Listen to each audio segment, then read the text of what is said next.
50 বছর আগে বা 60 বছর আগে কেউ জন্মদিন পালন করতে হবে এই চিন্তাও কেউ করে নেই। হঠাৎ একজন দুইজন ওই খ্রিস্টানদের প্রথা অনুকরণ করে তাদের সাথে সাথ দিয়ে কিছু কিছু মানুষ দুই একজন যারা কোট টাই প্যান্ট পরে অনেক শিক্ষিত নিজেদেরকে দাবি করছে, হাই এডুকেটেড মনে করেছে, এই জাতীয় সমাজের ভিতরে হয়তোবা লাখের ভিতরে 2-1 জন্মদিন পালন করছে। ঠিক না ভাই?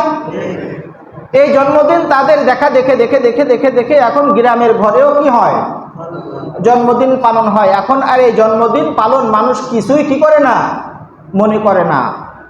কথা বলতে হবে, ঠিক না ভাই? তো আল্লাহ রসুল সাল্লাল্লাহু আলাইহি ওয়াসাল্লামের এই জন্মদিন পালন করা, আল্লাহ রসুলের এই জন্মদিন পালন করা, এইটা আজ থেকে হয়তোবা 50-60 বছর, 70 বছর, 100 বছর আগে বাংলাদেশের কিছু মানুষ অথবা যারা ওহাবি অথবা যারা কি বলে আপনার শিয়া, তারা হয়তো আল্লাহ রসুলের জন্মদিন উপলক্ষে কিছু আলোচনা করেছেন।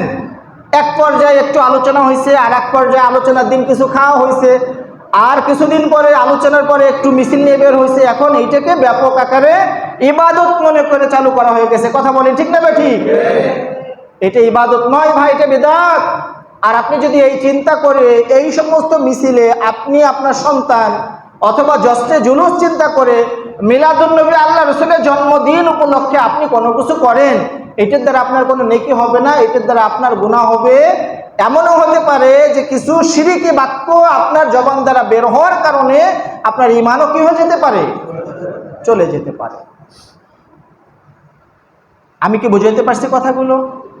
সম্মানিত হাজিরিন, তাহলে আমাদের কি করতে হবে? আমাদের এই জিনিস থেকে আমাদের বের হয়ে আসতে হবে। আমরা আজকে মিলাদুন নবীর বিষয় নিয়ে আলোচনা শুনলাম, আগামী জুমে আমরা সিরাতুন নবী নিয়ে আলোচনা শুনবো। তাহলে মিলাদুন নবী আর সিরাতুন নবী পার্থক্যটা কি বুঝতে পারছি? মিলাদুন নবী মানে জন্মের বৃত্তান্ত, জন্মের আলোচনা।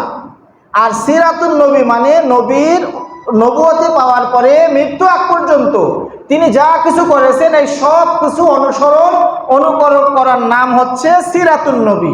সিরাতুন নবীর ভিতরে দাড়ি রাখা আছে, সিরাতুন নবীর ভিতরে 5 ওয়াক্ত নামাজ আছে, সিরাতুন নবীর ভিতরে সুন্নতের আদর্শ আছে। এই জিনিসের কোনো খোঁজ খবর নাই। সব কিছু বাদ দিয়ে এই রবিউল আউয়াল মাস আসলে একদিন নবীর আলোচনার কথা বলে আশেক সেজে ইমানগুলোকে শেষ করে দিচ্ছে। আপনি ঠিক বললেও ঠিক, আপনি ঠিক না বললেও ঠিক। আমি কি বুঝাইতে পারছি কথাগুলো? অতএব আসুন আমরা এই জাতীয় কুসংস্কার এবং বিদআত এই জিনিস থেকে নিজেদেরকে বাঁচাই।